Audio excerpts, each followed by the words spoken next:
Tonight we're going to start, that's the 15th book of Israel. And we're going to start in chapter 1. Opposing Babylon. The grapes of wrath are being treaded. Everybody knows what the grapes of wrath is? Well, we're gonna be covering it here today. And by the time we're done, you should know what is the grapes of wrath, and it's being treaded. You know who it's being treaded by? That's another thing we're going to be covering today. It's mentioned several times throughout this sermon here, and you can be thankful this is something that you know and the world doesn't. In verse 2, we're going to start out there. It says, "Now that death and war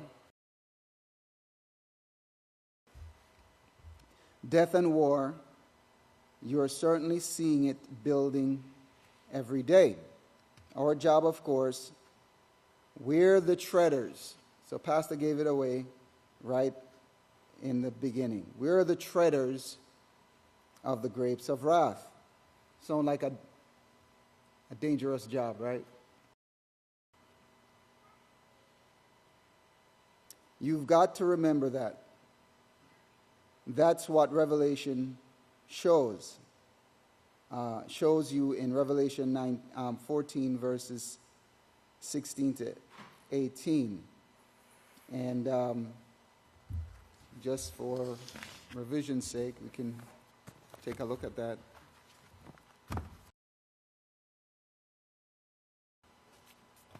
So it says, let's start reading in verse 14. It says, "And I looked, and behold, a white cloud, and upon the cloud one sat like the Son of Man." And whenever you have that there, the Son of Man, you're talking about Yeshua. "Having on his head a golden crown, and in his hand a sharp sickle." So, we're going to try to understand these. And then in verse 15 it says, "Another Malach came out of the house, crying with a loud voice to him who sat on the cloud." And we know these two talk to each other, right? "Thus, trust in your sickle and reap, for the time is come for you to reap, for the harvest of the earth is ripe." Verse 16, "And he who sat on the cloud thrust in his sickle on the earth, and the earth was reaped." That reaping, of course, is the first resurrection. But it's all of this is taking place at the same time that wrath is being dished out. You know, this whole subject of the grapes of wrath kind of reminds me of the final days of Yeshua. You know, if you were on the other side, okay, meaning you are one of the ones that were persecuting Yeshua and being involved in his death and so forth and so on, you might think that your team is winning, right? But the truth is, even in death, Yeshua was successful. You know, the plan of Yahweh was marching forward, And he was definitely one of the treaders of the grapes of wrath. Okay, and we're going to get more into that. Pastor went on to say, I believe it is, but we are the ones opposing Babylon. You see that? So just think of somebody in the midst of a crowd teaching that, hey, guys, you're sinning. You need to stop that. You need to repent and turn this thing around. And pointing out all the problems that's going on, all the death and destruction being and suffering being produced, and say, hey, it's your ways that's doing this, it's your ways that's doing this. That's the treading. Okay? And yeah, it can be a dangerous job. And that's what Pastor is saying here when he says, we are the treaders of the grapes of wrath. Okay? So, and the term itself, grapes of wrath, kind of tells you that this is some type of a fruit being produced. Right? A wrathful fruit. That doesn't have anything to do with Yahweh. Right? Except, of course, where Yahweh allows it to purify His people. It says, you can certainly see the confusion in everything that they're doing. And they're saying, we're getting ready for peace. You ever notice that? The only thing about peace that they do is to talk about it. But one bomb now will destroy 100 times more. And that's what they're advancing in. They're advancing in their war-making abilities. It's 100 times more destructive than the ones they used in Hiroshima and Nagasaki. In verse 4, it says, the treaders of the grapes of wrath. That's what we're doing. We're treading the grapes of wrath under the great Yeshua, high priest and king over the house of Yahweh. It's going out pretty much to all the world. If you look closely there, you can see, if I can get this, and he was showing, he's showing a picture here.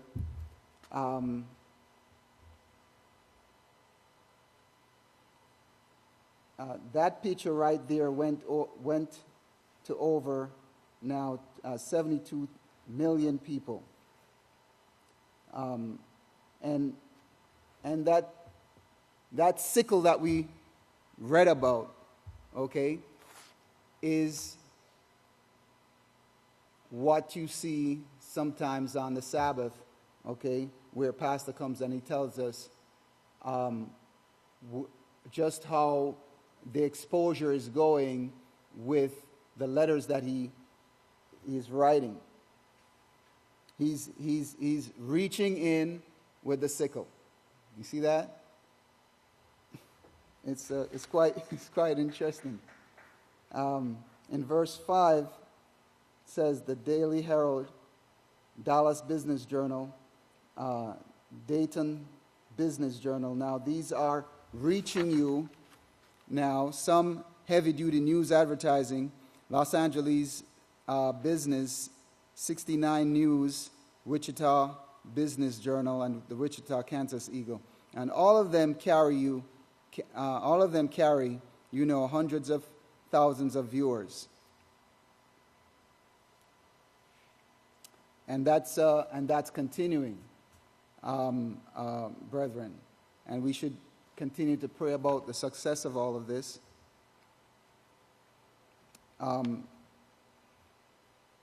let's skip down to verse 7. It says, "We are opposing Babylon while the world is building their way to peace."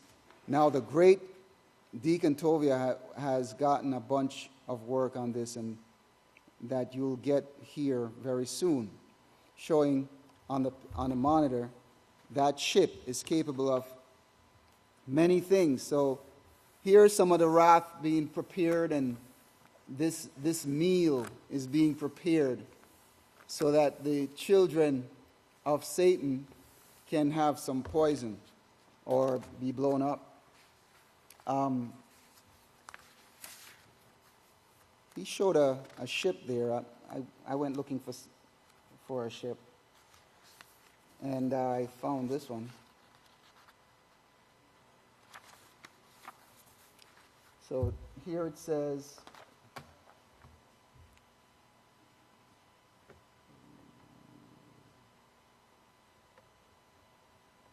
America's most expensive warship ever built will undoubtedly change naval warfare.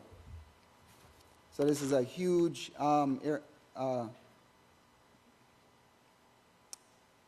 aircraft carrier, and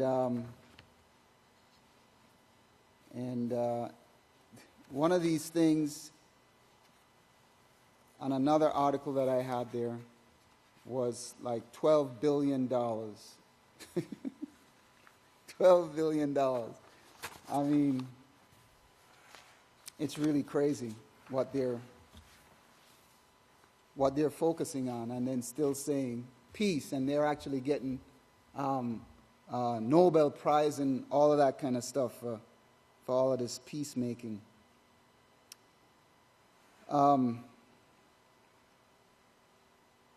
Says this one is more than 100 times. Oh, and that particular ship, one of the reasons why they had another one that could go for several years without refueling, because it's based on nuclear. It's powered by nuclear reactors.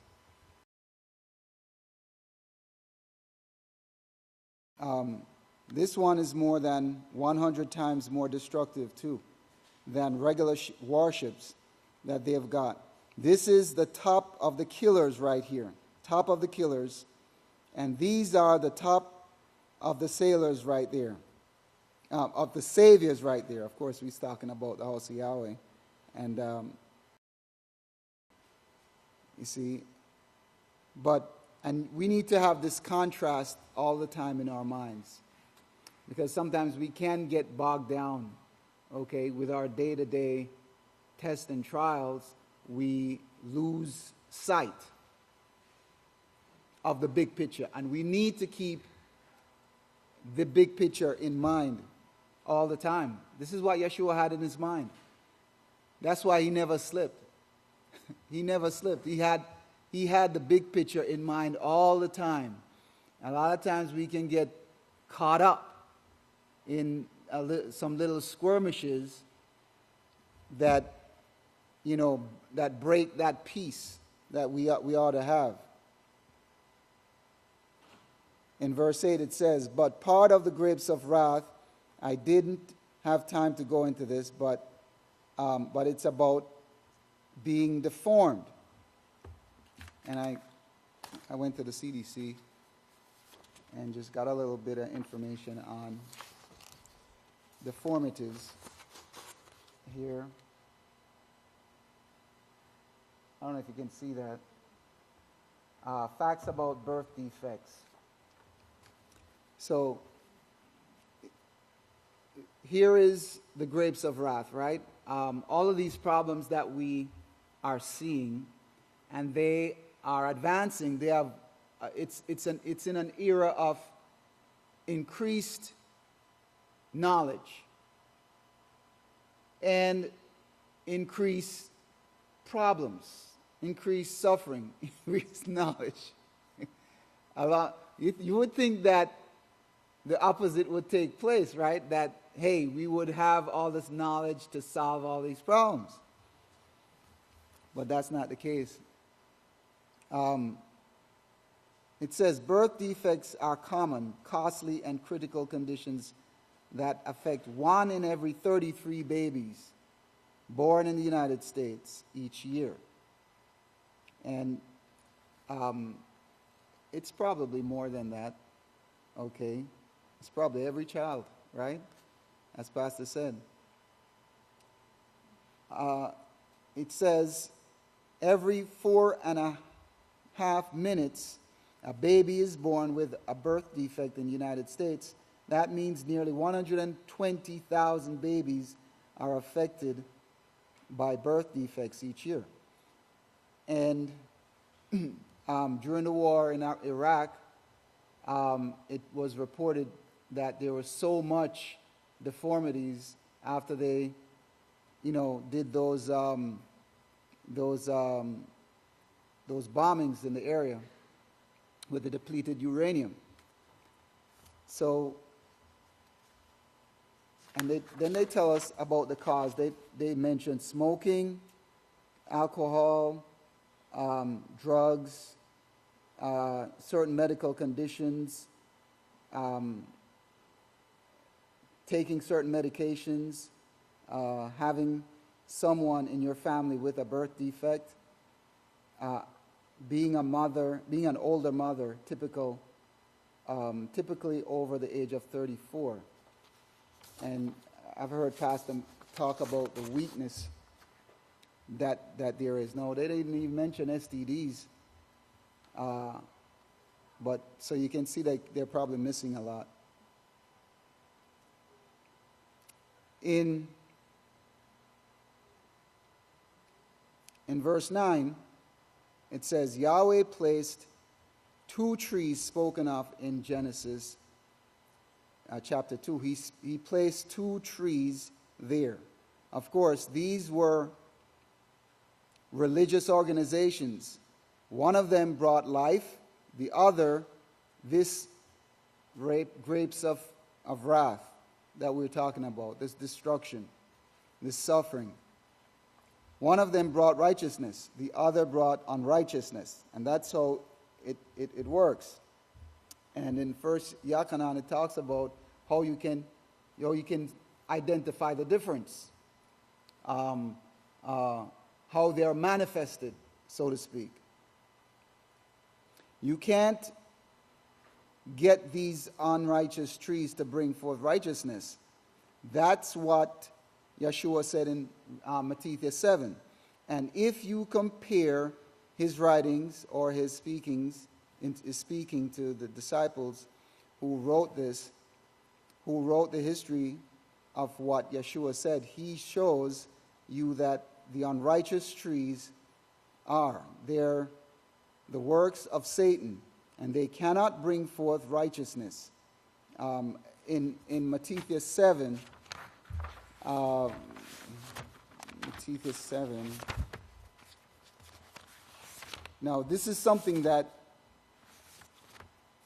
if you talk to somebody in outside in Christianity, they'll try to make the case that, you can go to different churches and you can find Jesus and so forth and so on. You probably, most likely can. You can find Jesus all over the place.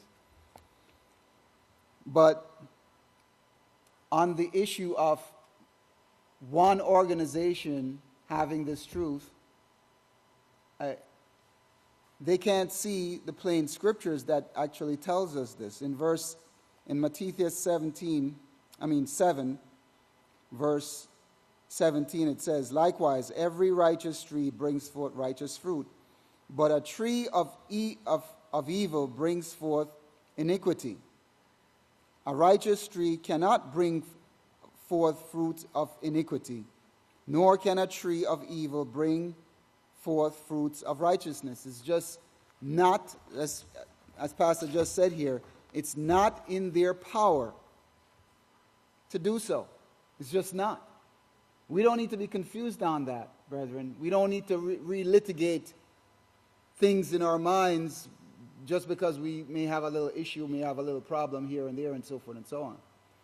It needs to be clear in our minds that this is the only place you can find life. Okay? We don't need to be confused.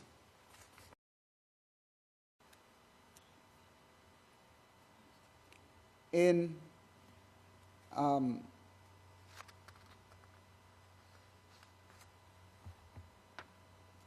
going to skip, if I have time, I'll jump back to some of that. In verse 14 it says, well, right here you can see the grapes of wrath. The grapes of wrath, they're the nations and the fruit that they're putting out. They can't bring forth righteous fruit. If they did, they'd be following the ways of peace. But they're bringing forth wrath. And if we look at Galatians chapter 5, we'll just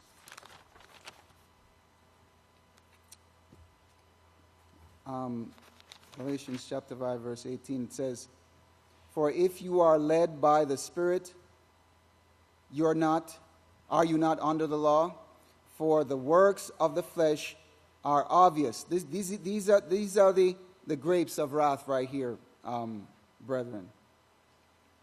For the works of the flesh are obvious, which are these: adultery, fornication, uncleanness, licentiousness, God worship, sorcery, hatred, contentions. I want to just talk a little bit about that, brethren, and in regards to the children as well. Okay, you know, I encourage you tonight not to have arguments with your wives in front of the children, because it produces grapes of wrath. Okay? We don't want to produce grapes of wrath. Okay? It produces confusion when the child observes that. If you're in a situation where you perceive that your wife, your sister, what have you, have some type of weakness in terms of talking back, what have you, just anticipate this and go to where you're separate from everybody else, okay, and have a talk.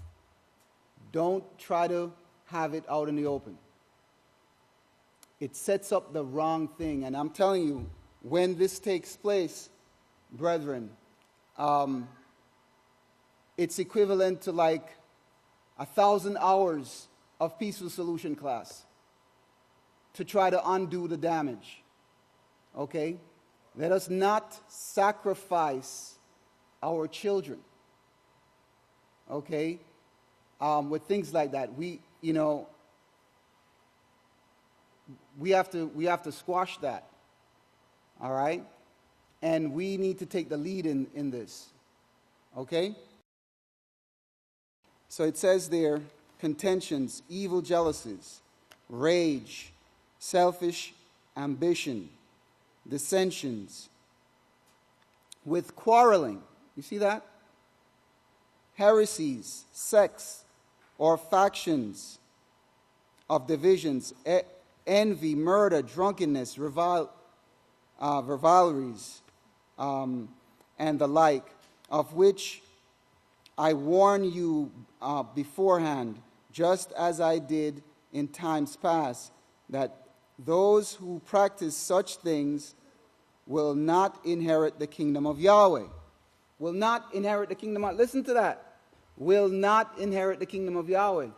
Let our homes be a microcosm of the kingdom of Yahweh. Let our homes be a place where joy exists. And that be observed. Okay? If something else was practiced before, purpose in your mind to change it, brethren. Because if we're not doing that, if we're continuing with the arguments, the contentions, the quarreling, and so forth and so on, it's like we're spinning our wheels and we are not getting anywhere. Okay? We don't want that. All right? So, if I want you to remember that, and even if you don't have children, start now. Okay? Let me just read verse 15 here, and we'll conclude with that. When we finish this message of the seventh Malach, and you see, Yahweh is giving us time to finish ingesting that message, to finish eating that message, and for it to become part of us. And He's being very patient with us, okay? When we finish this message of the seventh Malach that Yeshua said is going to be taken to all the world, it will be finished. And brethren, the time is very short. And soon you need time to overcome all these things, brethren. All of us. So, with that, if you all please stand. We welcome our next teacher, the great Kahan Michael.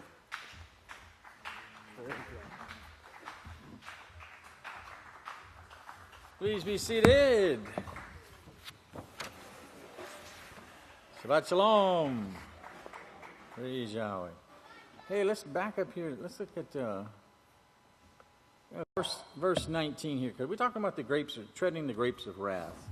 And in verse 19, the passage says, we're treading the grapes of wrath. Well, who is wrathful? Well, the same ones as always been from Cain.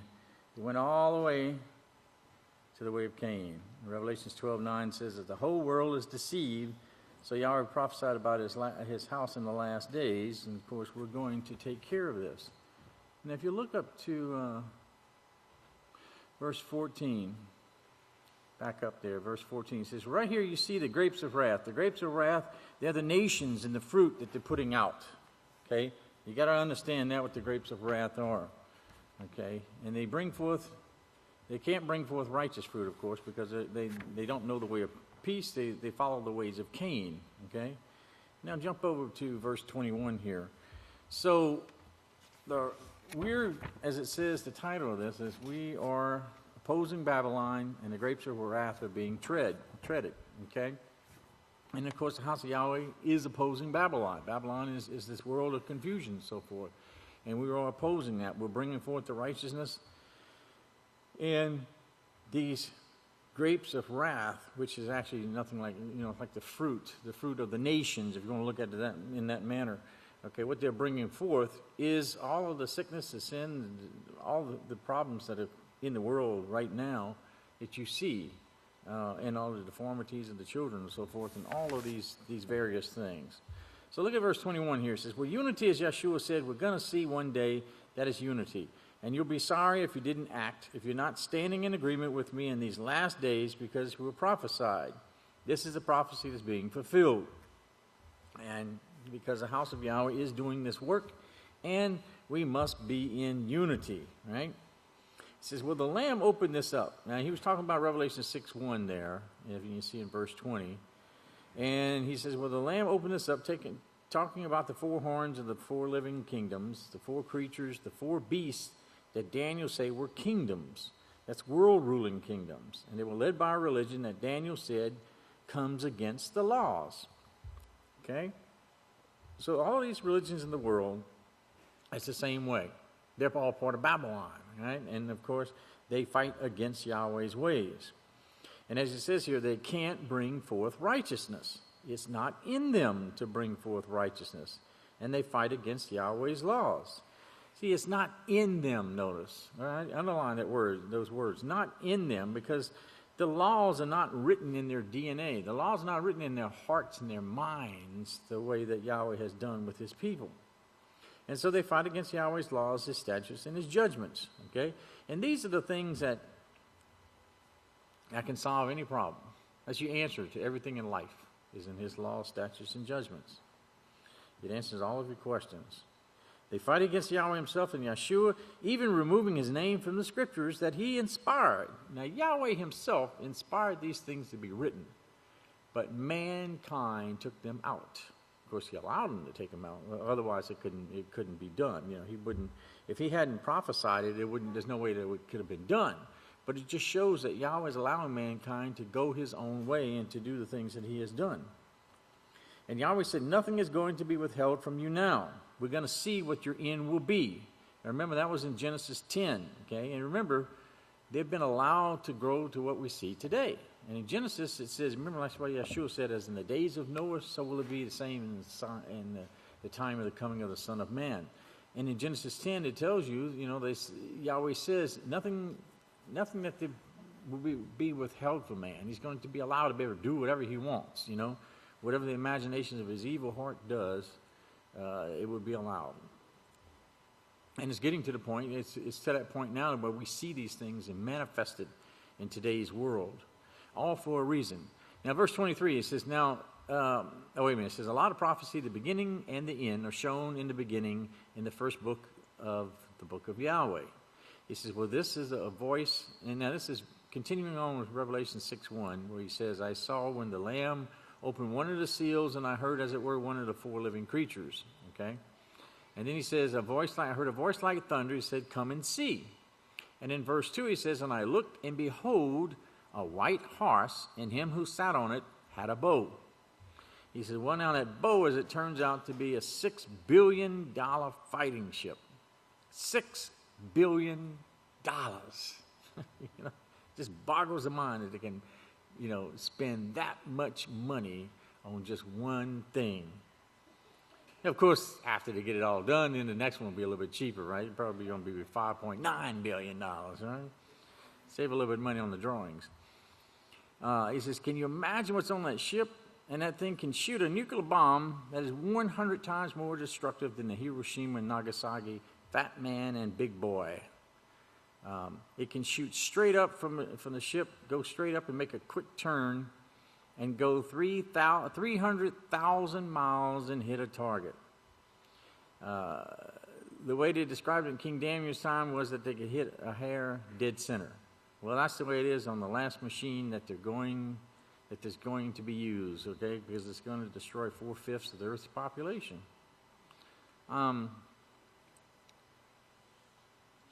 You see how it says, and I looked and behold a white horse, and he who sat on it had a bow. In the etymology of Manhattan, they say it comes from some of the Indians, which means city of many hills. But one of the meanings also is a gathering of bows. A gathering of bows. Okay, and you think about Manhattan with the Manhattan Project, how this is referred to the fact that the nuclear weapons will be used in the last days. So he says, it wouldn't take many of those bombs. In fact, one warship could wipe out the United States in a few seconds if it could get in place. And it wouldn't have to be very close. It could be in the friendly waters that they govern, and it could hit the United States. Remember, they've got missiles now that are fast. In fact, an ICBM can travel. It travels at different speeds because of the fact that as it's going up and changing angles and so forth and velocity speed, but it can actually travel up to 15,000 miles per hour. And so that's why they say that once the intercontinental ballistic missile goes off, once it goes up, forget it. It's going to hit its target because there's no possible way that you can stop those things because they move so fast. And then when they get up and they can position themselves however they want. And so it's impossible. So when these things go off, it's going to do the damage that these crazy minds have built these things for. But he also said they've got planes at 8 times the speed of sound, 8 times faster than the speed of sound. And they've spent all this time and effort. These are the grapes of wrath that you see that we're treading. We're treading on the fact because of the fact that we're exposing these things. We're exposing the craziness of this world. And the reason why, here they are, they're spending trillions and trillions of dollars on weapons. That just doesn't make any sense at all. So we're exposing these things to everybody. And of course, from us will come a huge number of people, about 2 billion people, and they're going to never learn war again. Because remember, right now they're listening, They may not be here at the House of Yahweh, but seeds are being planted, and they are listening, and this is getting in their heads. And when the time that Yahweh opens up their minds, then of course, and makes a way for them to come, they're going to come. He says, well, even right now, the Vatican is slowly but surely taking one step at a time to bring this to action, and it started years ago. And that's the way the Vatican works. It's not something that just takes place overnight. They sit and they have planned on doing some of these things for hundreds of years and thousands of years, certain things. There's a timetable that they have set up to where little by little these things come to pass. You never expected to see these things come to pass in your lifetime. But those who are in the elites and stuff, who know what's going on or in on this, know that they see certain things come to pass. And they know that it's all part of their evil plan, their wicked and evil plan. But they know that they just sit back and just take time, but eventually we'll get there if mankind was allowed to get to that point. Jump over to verse 28 there. He says, now in verse 3, he says, you can plainly see this is not Yeshua. Okay, when he talks about he's fixing to read it. But they claim that Yeshua is going forth and that they do. Oh, no. I'm sorry. He's talking about verse 24 there when it says the white horse. Okay, I looked and behold a white horse, and he who sat on it had a bow. He says now in verse 3, you can plainly see that this is not Yeshua. They claim this is Yeshua going forth with his Christian soldiers, but this is not Yeshua. People who don't understand it, they just see that white horse, and the Bible scholars, they say, well, this is Christ riding his horse, and this is all the Christians that he's going to come after, and this is his Christian soldiers, But Yeshua, it's not the Savior Yeshua who teaches peace, rather he's showing us the way of peace. And we're showing the grapes of wrath the way of peace as well. Now, many of these grapes or vines are going to be harvested here very soon, because they're in agreement, and they're letting it be known that they're in agreement. And of course, the Pope, he's scratching his head to find out what he can do, trying to figure out something that he can do to stop this opposing Babylon. And they're trying to pass laws, and everything they do is passed by force.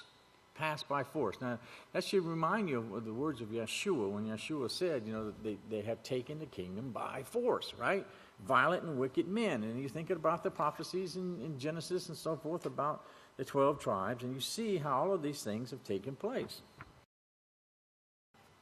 He says, and you just go through seeing that nothing is brought about by force. And this is what Putin is saying. He said, you've got to have laws that somebody can follow.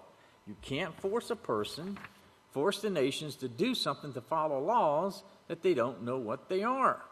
And you can just twist them around and add more when you want to.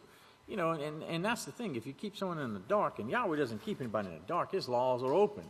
There's a whole book written, and there's his laws. Anybody can just open it up, and there's all of the laws that you need to know to govern your life entirely. But mankind, of course, they pass laws that people don't even know about. Hundreds and hundreds of laws are passed, all of the time, but yet nobody even knows what these laws are. So he says, give us a set of laws that we can follow, and we'll talk to you about it.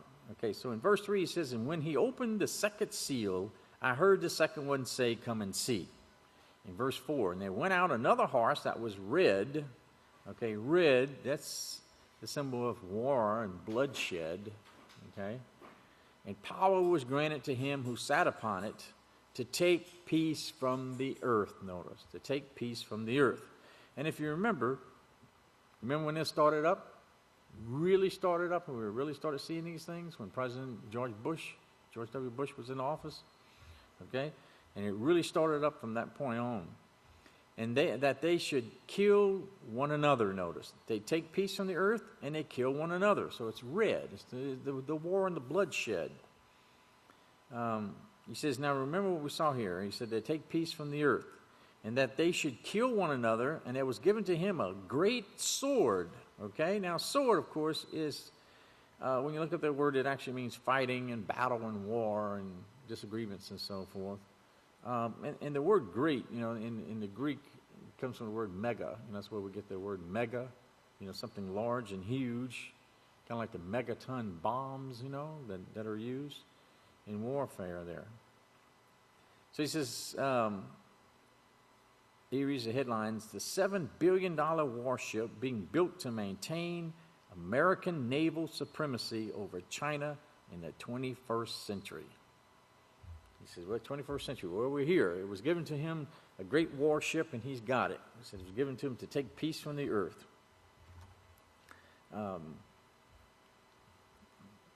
In fact, he says, if you get that, you can circle it, and right beside it, $7 billion warship. Okay, verse 5, he says, and when he had opened the third seal, I heard the third creature say, come and see. And behold, a black horse, and he who sat on it had a pair of scales in his hands. Now, the black horse, this is a time of prosperity, as the world loves to call it, but it's a false abundance, really.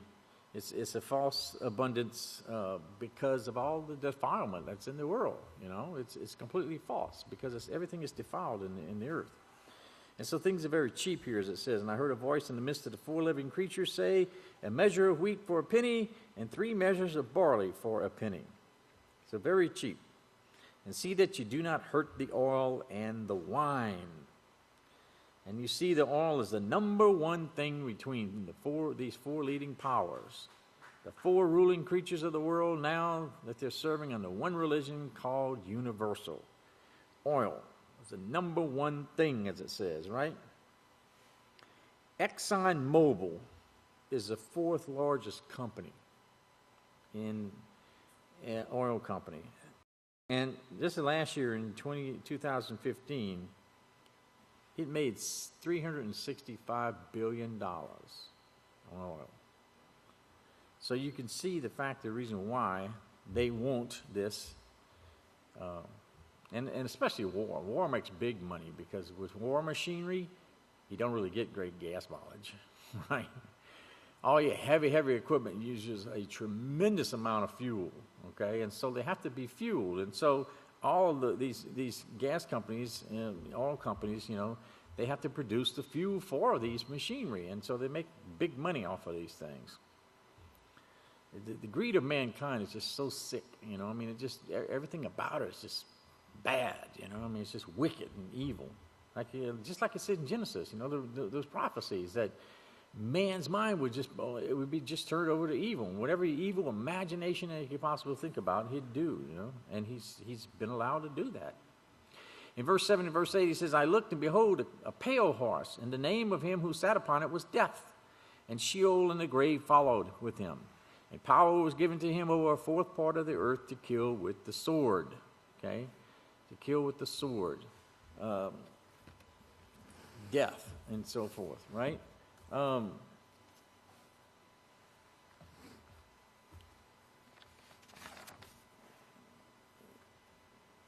He says, with this warship, with these great planes that are 8 times faster than the speed of sound, and with hunger, that's starvation, and with pestilence, disease epidemics, as the Savior mentioned in Matthew 24. And where he also said Israel Hawkins is going to be taking this message out to the world in Matthew 24:14. So he said, this generation is not going to pass until this is done. And all these things will be done. He says, so how much time have you got to rebel? How much longer will you rebel? Will you not be in unity? Right? So he says, this great sword, okay, they've given power over them, over a 4th part of the earth to kill with the sword. And with these great planes that can travel 8 times faster than the speed of sound. Now, here's a headline that it's this hypersonic plane to fly at 20 times speed of sound, launched by 2016, DARPA says. You ever hear of DARPA? DARPA is the Defense Advanced Research Projects Agency, and they got big money. And they will They will, they do research on some of the wildest, incredible things. If it sounds impossible, but you got an idea how it might be done, they'll take it. And they'll spend millions and billions of dollars to do research on it and see if it's possible to do it. And if it is, they'll do it, you know. They do all sorts of things. In robotics and stuff, too, they do a lot of that. Well, the so-called X-plane that would travel at 20 times the speed of sound, that's Mach 20, which is roughly 13,000 miles per hour, okay, allowing the military to reach any spot on the globe in less than an hour. Less than an hour, okay? Wouldn't be no jet lag with that thing, would it? Well, thermal protection systems are a key requirement, though, for hypersonic flight because vehicles zooming through the atmosphere in excess of 3,500 degrees is hot enough to melt stainless steel. So they've got to figure out what can they do with that stainless, and if they even use stainless, maybe they use something else with a higher melting temperature or something. So they'll spend all kinds of money and develop something to be able to do this. And all this is the means of war, you know, to where they can get up. Now, Russia also has one. Now in the United States, I noticed they're trying to beat them because they say an hour they can be anywhere. Well, Russia is developing one. Putin announced that they're developing one that would be like 2 hours' time. They could be anywhere. And they also said that they could drop nuclear bombs and then head on back to Russia and be back in time to get out of the way. So they're actually talking about these things, you know, and you can see how real these things are. Years ago, it used to just be talk, but now it's reality, the way you see these things coming to pass. So he goes on and he says, pestilence, the same under the authority of the beasts of the earth. What beasts of the earth? Daniel 7 talked about the 4 beasts mentioned there, and they're all worked together under this one religion with this huge Roman army that was able, even at that time, to pollute the temple. That was powerful even at that time. He says, you see the authority that they had? Because they went in and they actually were able to take over the temple area and to take over all of that area and actually pollute all of these things, completely pollute, and to change into an entirely different culture. Well, Yahweh, if you remember, Yahweh was the one holding the scepter at that time.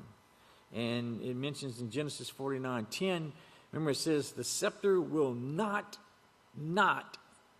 depart from Yahweh, nor a ruling staff from between his feet until he comes to whom tribute belongs, and the obedience of the nations is his. Of course, that's speaking about Yeshua. But notice, the scepter will not depart from Yahweh. Okay, so this means that they will be involved, and they are involved. Yahweh is worldwide, you know, just like the Israelites are worldwide. The whole world is composed of the Israelite nation, you know. And the thing is that these are the high, the ones in the very high positions in all these different governments making these plans to actually destroy the whole earth.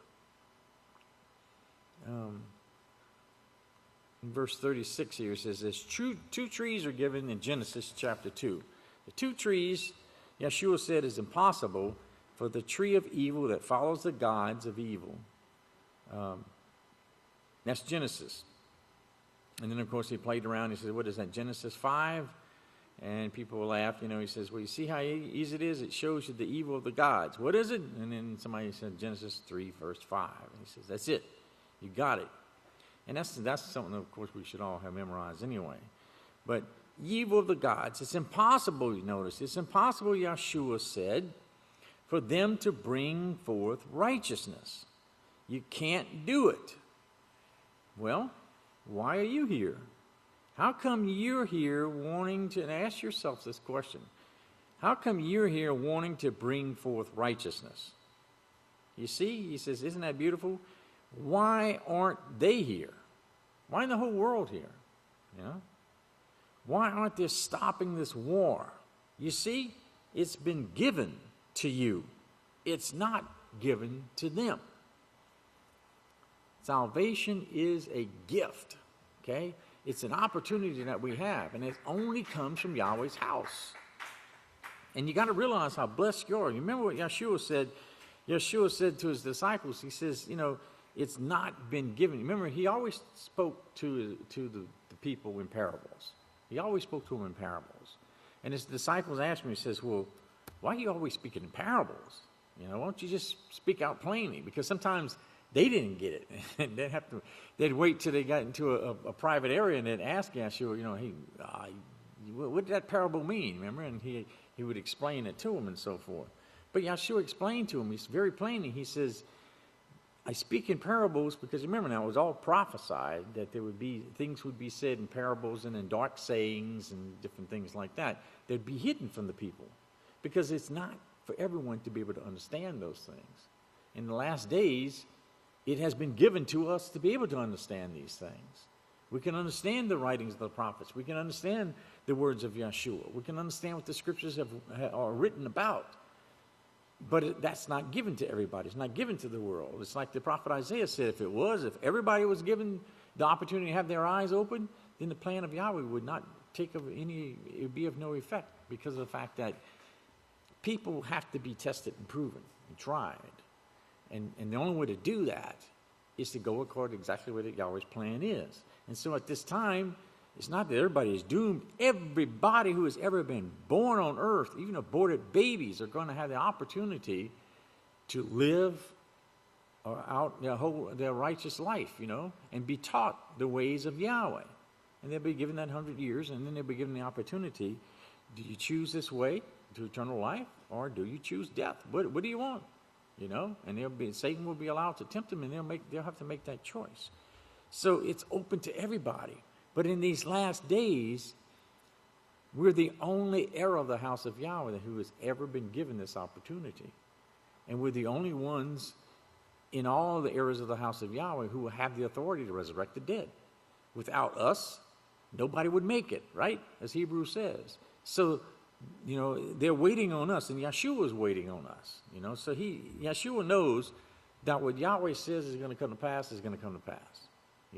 And Yahweh is working with us, and that's why we always have to remember that you are Yahweh to me, I am Yahweh to you, right? We're Yahweh to one another, and we always have to remember that and always build one another up in that manner and keep that humble attitude, and then we can grow and we can stay together, and accomplish the job that Yahweh wants to give unto us. So it's given to us to be here, and that's why we're here. Yahweh chose you from all the people on the face of this earth to bring righteousness. Out of 7 billion people, he chose you. And that's something that sometimes we can take for granted. We tend to lose sight of the fact of why we're here, And when the tests and the trials come, and the day-to-day grind comes, it's kind of like your mind kind of wanders off to those things rather than staying focused where it needs to be. If we stay focused where it needs to be, we can handle the day-to-day grinds. But when we slack off, then we think, man, why is that guy actually so unrighteous? And then there becomes contention between people, which is the dumbest thing. Because if you just stop and sit back and listen, you'll hear Satan laughing her head off because she's got you just where she wants you. Because you're too prideful to step back and humble yourself and say, wait a minute, that's my brother. That's Yahweh right there standing in front of me. And then realize it. And then work together. There should never be any contention between anybody. Never. It's not Yahweh's way. Well, he says, you're the least ever, the least kingdom, but you are a kingdom. You are a kingdom, brethren. You realize that? You are a kingdom. The starting of this last kingdom is going to grow and be the biggest ever. The biggest kingdom ever. We've got the whole universe we're going to take over, Remember Yeshua gave the parable? He talked about the little bitty tiny grain of mustard seed, right? And you can hold it in your hand, you can barely see the little thing. Small seed, very tiny. But yet it grows into one of the largest trees. And like you said, the birds of the air come and will make their homes in the nest and so forth. And this just shows how the house of Yahweh is going to grow. The kingdom of Yahweh is going to grow, right? We are the kingdom, right? The house of Yahweh is the kingdom of Yahweh. It's the government of Yahweh. You in action, every day you live, every day, your day-to-day life, the way you handle yourself, the way that you think, the way that you act. This is all portraying the government of Yahweh. It's the government of Yahweh that leads and guides and directs us to laws in everything that we do. And that's why we're the kingdom of Yahweh. It's within us. But it's going to be the biggest ever, Yeshua said. He says, and if you won't rebel, and if you stop stealing, pay your tithes, and if you learn to rejoice, he says, learn to rejoice. He says, that's something the world has never learned. And they haven't. The world has never, ever learned these things, But as it says, we have been given these things. It's been given to us the opportunity, as Yeshua said, to know the great secrets of the kingdom. In fact, in Psalm 25, verse 14, it says, the secret of Yahweh, which is Yahweh's prophesied established word, is with them, for they reverence great Yahweh, and Yahweh will show them his covenant. We have been shown the covenant of Yahweh. And that is the reason why we know the secrets, the great secrets of Yahweh. And the world doesn't. In fact, none of the prophets before us have ever understood these things. Remember, the entire book of Yahweh was written for this last generation so that we could have the whole thing put together from Genesis to Revelation. Throughout the history of mankind, the prophets lived and they wrote things and they spoke things. They didn't know what they were talking about. Daniel begged to understand, but he was told, no, Daniel, it's not for you. It's for the end time. Just do your part and write these things down the way you were told to do. And then those scrolls were taken and they were saved, and eventually they were all put together, combined, all together. Yahweh even used the foolishness of man to do it. Remember? With Constantine and them, how they ended up calling for a decree to get all of the books, even all the things of the gods and so forth, and bring them all together and let's compile this book, okay? And if it doesn't make sense, then get rid of it. Well, that eliminated all the gods' books because none of them made sense. They were all a bunch of mythology and crap that doesn't make any sense at all, But Yahweh's word was true, and all the prophecies was true, the prophets' writings and so forth. And all these things were combined together and stuff. So we have it in these last days. And that's why we have the book of Yahweh in these last days as well. Praise Yahweh. Go ahead. Verse 38 says, we prophesied to run abreast with this mighty kingdom on earth, the four horns of the golden altar. He says, we're prophesied to be opposing them in this time period. And we're doing that. Yahweh picked that. And you remember at Times Square is where all the calendar pictures are taken, right? Where past this picture goes up in Times Square there. And then he talked about, he says, at the same time, now remember, this was January 3rd, okay? So this was just a few days after New Year's, okay? And he says, Yahweh picked that Times Square right here at the same time.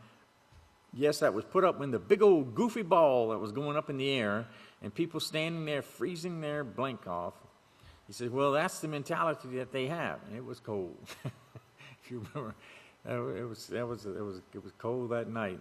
Especially up there in New York. But there they were all gathered around, about 1 million people gathered around. You look at this pole. It's got this little big ball that goes, and that ball is like 12 feet wide, And it goes up makes its way on up the pole, and when it reaches the pole, they start at 11:59. By the time it hits the top, it glows, and, it's midnight, and everybody freaks out and hoops and hollers and all this crazy stuff, I often thought, man, everybody's drinking and everything else and all this kind of stuff. And here you are in a crowd of 1 million people. And these people ain't just standing there and waiting 4 hours, 5 hours so they can go to the bathroom. Right? That is just so disgusting, man. So disgusting. But that's the ways of the world, That's their minds. Is to sit there and wait and freeze and wait till midnight to see a ball go up and glow, But like he says here, he says they don't even learn this way. He says don't even learn the way of the heathen. It's nothing but foolishness. But that's what they follow after, nothing but foolishness. He says, now it went up there to get some presents from Santa Claus. But it picked the wrong day, He says he was there on the 25th. And here they are on the first day of the next year. He says, somebody tell them that before next December, please. Santa Claus is on the 25th, 3 days and 3 nights later. And he laughs about it, you know. But he said that's the mentality of these people, that they really think that they've really done something like that, as if they had a religious experience of going to and celebrating this New Year's Day, you know. Anyway, they did have a religious experience because it was to the gods, but they're too ignorant to understand that, you know. But to us, it's been given to know the great secrets of the kingdom of Yahweh. Don't take that for granted, man.